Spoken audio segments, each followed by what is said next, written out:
What's going on, YouTube? Today makes 30 days.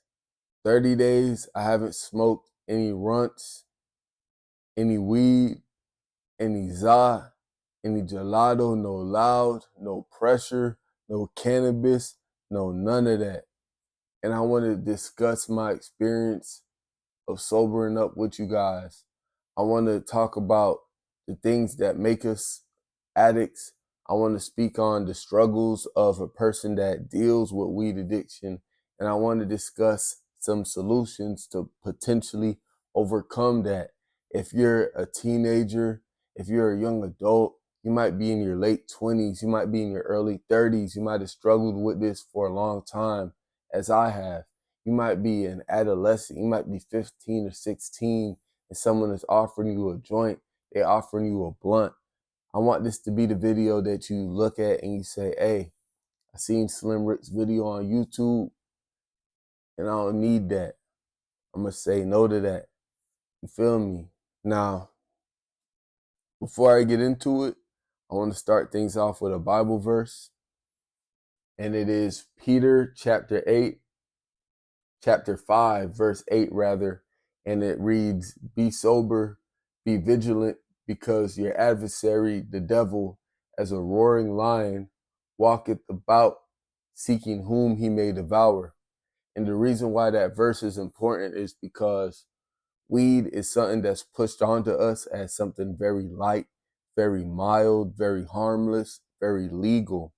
And what it does is someone could offer you this and be like, hey, smoke this. It's not going to hurt. It's not going to slow you down. It's not going to hurt nothing. It's not going to affect nothing. You end up smoking for 4, 5, 10 years and you like, damn, my mental messed up. My pockets is messed up. I don't got normal habits. I don't got good habits. I can't think straight. I can't think about what I need to do with my day. I can't set and achieve goals properly. Versus a person that don't smoke weed, you might be way behind the ball if you're addicted to weed.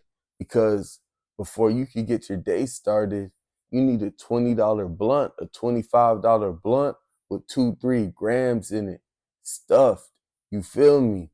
And before you could even start your day, you gotta fire that up before you could go to work, before you could pick up the phone, before you could do anything. You gotta smoke. You gotta smoke on the wake up. You gotta smoke on the lunch break. You gotta smoke after work. You gotta smoke just to go outside. You feel me? And what we not realizing is this weed thing, it's been holding us back. It's been holding us back for so long. It's been holding me back. It's been holding you back. But you don't realize it. Me, I've been clean for 30 days. The reason why I decided to get clean is over time, I've realized the damage that's been done. And as the days go on and the weeks and the months, they add up, the damage is becoming more and more apparent. It's becoming more and more clear. I'm starting to see things clearly now. I'm starting to see what I've done to myself. And I'm disappointed.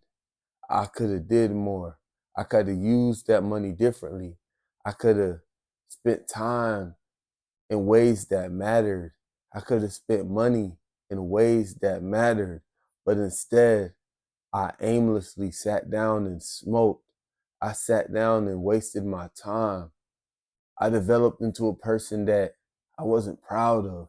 I developed into a person that others couldn't be proud of, right?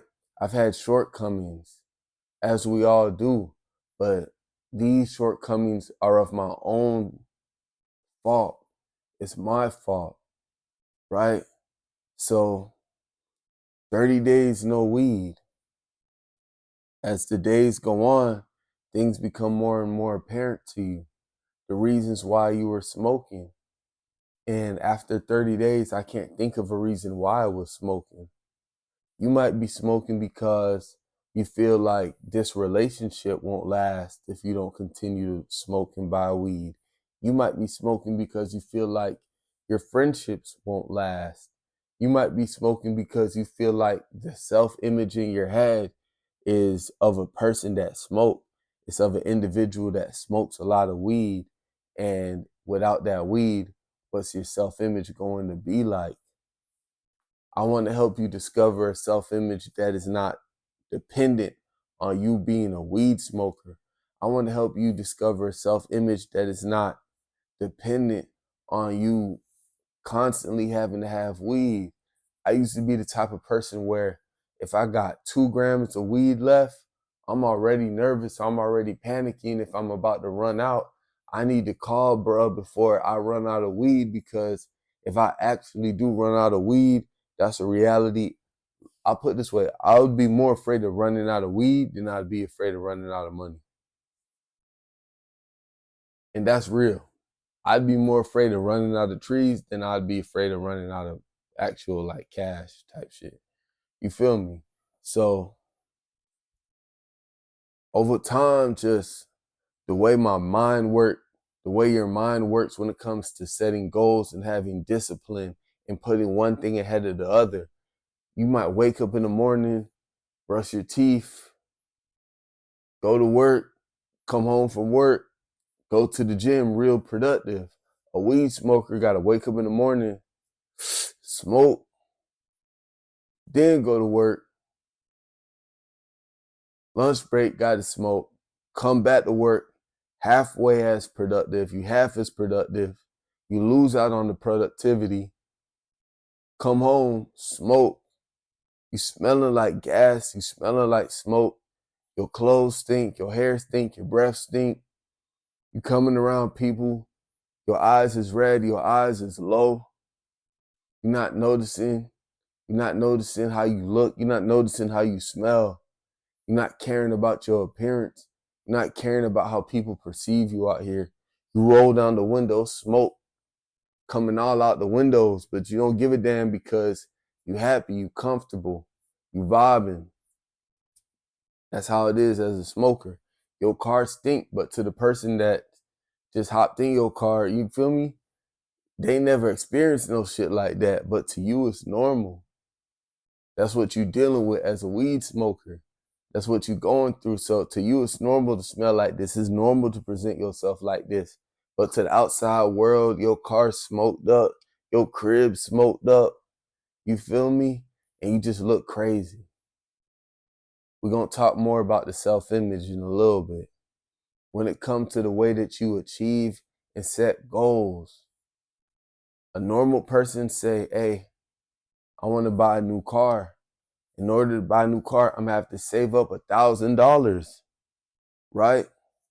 A weed smoker not gonna be able to save that $1,000 because he gonna pull money off the top of that 1,000 to go buy some weed. So the weed smoker got their habit. It's more important than actually getting the car or actually getting the apartment or actually getting the asset or the investment, whatever it is that they set their mind on. It's more important for that weed smoker to smoke, to blaze, to get high, than it is to actually achieve whatever it is that they set out to achieve. Now look, when it comes to the finances, it's 50 for an eighth, 100 for a seven, 150 for a half, might be 200-300 for an ounce. You just burning your money.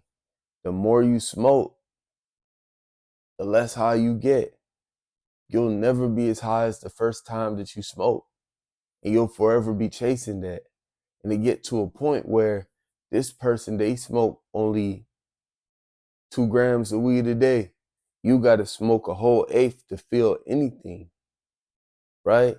The person that's smoking the 2 grams, they get high as a kite. You got to smoke a whole 7 to feel anything. That's what you're dealing with here. So you're spending more money to get half as high or to not even get the same effect that another person gets with much less weed. So it's diminishing returns on the weed. When it comes to your relationships, you got to think to yourself, would this person be around if I wasn't a weed smoker? Would this friend be around if I wasn't a weed smoker? Would this girlfriend or boyfriend be around if I didn't smoke? right? Would these people be all around? Would I have this group, this gang, right? This camaraderie without this plant? Who would I be without this? If those people wouldn't be there after you sobered up, then those people really ain't for you. You strip that weed away and you realize that's not my dog, that's not my boy, that's not my homie. This girl, she might only be coming around just to smoke with you, just because y'all both got weed. So by removing that substance, you can more clearly see. You remove the beer goggles and you can more clearly see who truly belongs in your life, who really needs to be there. You remove the people that don't need to be there. You remove the habits that you don't need, and now you can clearly see what you need to go accomplish. I need to get this car. I need to get this job. I need to get this crib. 1, 2, 3. But instead of going 1, 2, 3, right ahead of the one, I gotta smoke. Right ahead of between 1 and 2, I gotta smoke. Don't nothing move if I don't smoke. Imagine how much you're setting yourself back by thinking that way. But there's nothing you could do about it because you're a weed smoker and you rather smoke that weed than to actually achieve your goals, than to actually do the work that needs to be done. When it comes to your self-image, I want you to imagine yourself without this thing. Who are you without the weed? Who are you? You might be a rapper. You might not be able to envision yourself as a sober-minded individual that don't smoke. Your music might be heavily based around you being a weed smoker. I want you to imagine a version of you that does not need weed or cannabis, brunch, solve, whatever to make music. And imagine how much more studio time you could buy if you're not spending $50, $100, you feel me, to buy weed. $100, you could buy you a microphone. $100, you could get you a mic, and the interface is $100. You feel me? And you on your way. You could record just like that. You feel me? But you giving this person the plug, whoever, $50, $100, it adds up over the course of a month. You're probably spending $300-$400 every month just so you can smoke, gang. What's that going to do for you? That's not doing nothing for you. It's not getting you anywhere. You spending money to smoke, and then the plug spending money to smoke his profit. So neither of y'all getting anywhere. You could be investing that money into yourself. You could be bettering yourself with the money that you spend to smoke. You could actually outwardly see your money as opposed to smoking your money with the weed. You need a self-image where it don't matter if you don't smoke. You're still comfortable with your self-image as a person that don't smoke. You might have a hard time imagining yourself as a non-smoker, but I want you to picture a person who don't need to smoke to have friends. I want you to picture yourself as a person who don't need to smoke to make music. You don't need to smoke to go to work or make content or to go to the gym or go to school or handle the things that you need to handle in life. I want you to picture a person who does not have that crutch as your new self-image. And that is what I want you to fixate on as you begin to quit smoking weed. You don't need it. You're smoking more of it to get less high. You're spending your money to get less high. You're not even getting high. You're just attached to a negative self-image of yourself. You're attached to a negative self-image of yourself, and you can't break free from that self-image. It's not even about the weed. I have nothing against weed, actually. I actually love marijuana. But what I had to break up with was the self-image of myself that needed to smoke weed. That's what I had to separate myself from. It's not truly about the weed. I make a lot of videos about weed, but the issue is not really about the weed. The issue is the self-image of yourself that you have in your head, the picture of yourself that you have in your head that's telling you that you need this. You can't imagine yourself as a non-smoker because you don't have an image like that in your head of yourself. The person who doesn't smoke weed, they have a self-image where they don't need these things. They have a self-image where they don't need to drink. They don't need to smoke. And whatever their goal is, they can just go after their goal. It's simple. Life is easier when you remove these things, and you could elevate and vibrate much higher and much better than that. But it's the self-image. It's not even about the weed. Same thing with a person that gets in great shape. It's a self-image in their head of a person that's in amazing shape. It's a self-image of themselves that's in their head that's exactly where they want to be at, with the career that they want, with the relationship that they want, with the job that they want, with the life that they want. It's about seeing it in your head and visualizing it first and then going after that. But you got to see it to believe it. If you have a self-image in your head where you can't imagine yourself without the za, you're not going to be successful in quitting it. You got to envision yourself as a person that's above it, that don't need it. And I promise you, you will never smoke again, gang. You will never smoke again. Like I said, I'm going to go back to the Bible verse. Be sober, Peter chapter 5, verse 8. Be sober, be vigilant, because your adversary, the devil, as a roaring lion, walketh about seeking whom he may devour. Now, let's talk about the animal kingdom. And I touched on this in one of my other videos, but a lion, when a lion wake up in the jungle, a lion don't got nothing to sedate himself, nothing to relax himself. He gotta go catch that zebra. He gotta go catch that gazelle or that antelope or that cantaloupe or that buffalo, whatever it is. When a gazelle wake up in the jungle, in the savannah, in the, you feel me? The gazelle, it can't, oh, I need to smoke a blunt before I even try to start running away from this lion. I can't even, I got the zebra, like I gotta smoke gas before the lion come get me. Zebra wake up like, oh shit, it's lions and tigers and bears out here. I gotta go. And they just go. And then the lion the same way, the lion's sober. There's nothing to sedate you. They relax when they get a meal, but that's it. It's nothing to sedate you. The lion not gonna rest till he get a meal. You gotta go. So it's nothing to make you chill out. It's nothing to make you relax and nothing to help you zone out. Only humans need that. But the funny part is humans is apex predators of the earth. A human being is way more dangerous than a freaking tiger or a lion. You feel me? It's just that you're not thinking that way. You thinking this shit's sweet. So you think you could sedate yourself and relax your mind and zog, gas, and cannabis. And I used to be the same way. But like I said, 30 days no weed, as 30 days go by, life, things are just becoming more and more clear to me. Sometimes you got the money to smoke, and sometimes that could be your undoing because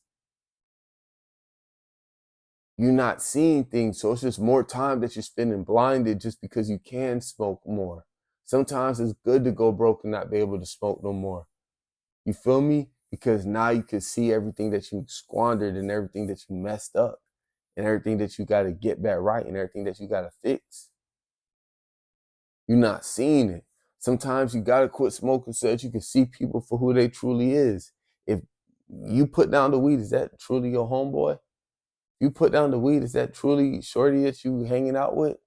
Or you just like her because she's smoking, you smoking, that's y'all pastime that y'all gonna do together.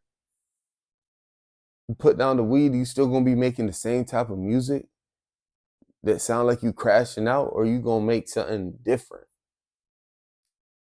Challenge yourself to change, challenge yourself to grow.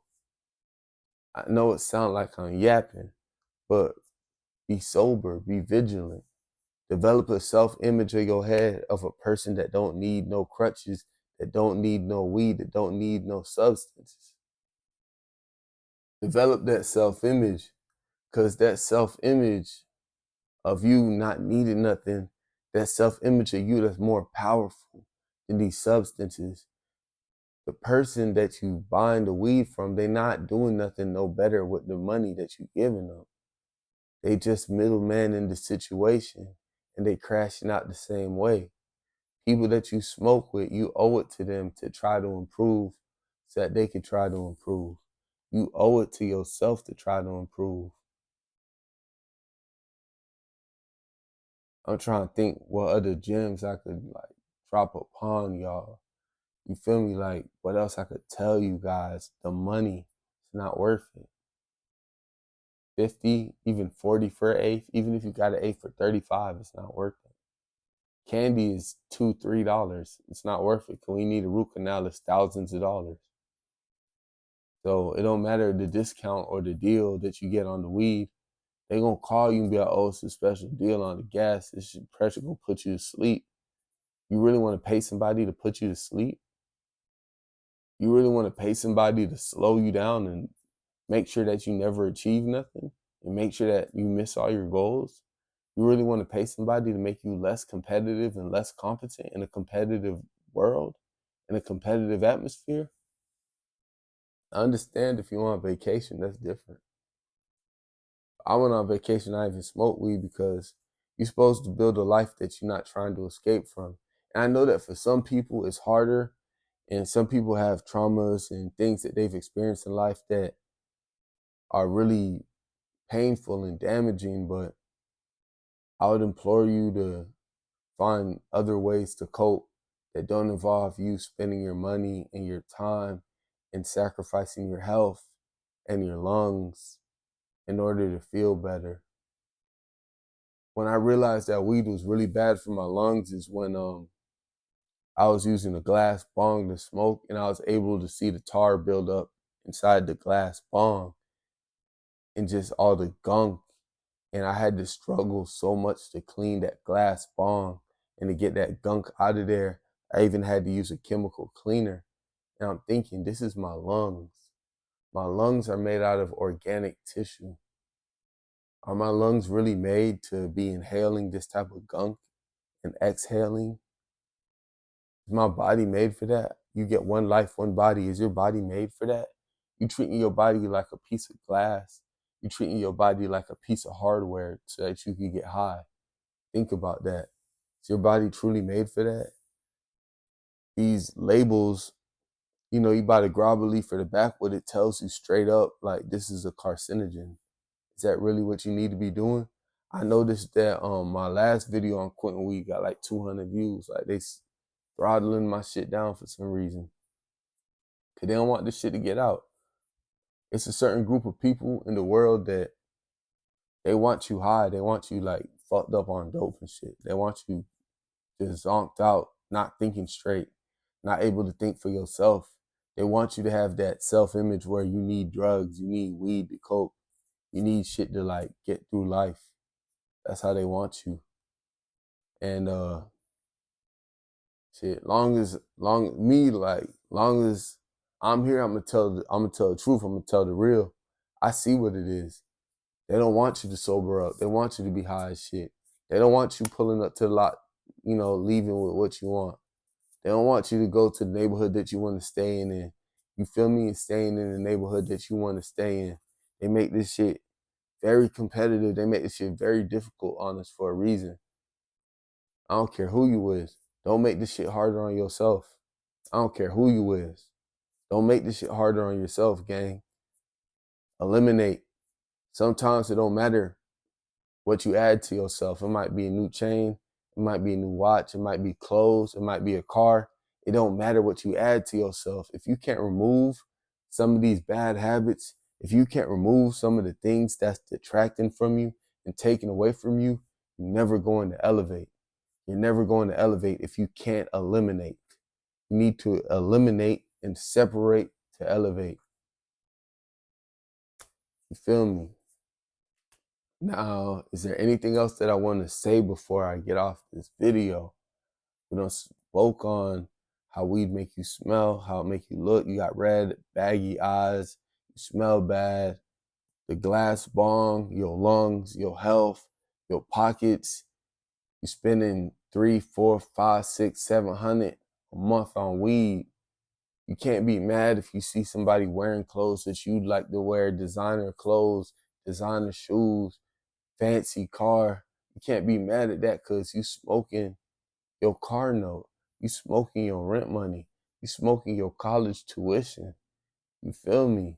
You can't be mad when you see people living the life that you want to live, going on trips and shit, because the amount of weed you probably smoke in a month, you could go on the trip. If you smoke a half every week, you could go on the trip. That's $500-$600. That's enough to buy you a plane ticket to go somewhere. So I don't want to hear it, including hotel stay. You feel me? Um, we spoke on that. Spoke on the financial aspect of it. We spoke on the fact that you're not getting more higher than you used to get the first 2 times that you smoked. You're not gonna get that high again. It's over with. We covered that. Self-image, we covered that. Cultivate a self-image that don't need weed. We covered it. Um, Friends, people that you smoke only because you got weed or only because y'all matching on the blunt or whatever, 2-3 grams, y'all matching, y'all smoking without the weed, would they still be your friends? Isolation may be best for you. You gotta separate to elevate. You feel me? We covered it. So that's all that I have to leave y'all with. Again, the Bible verse. It is Peter 5:8.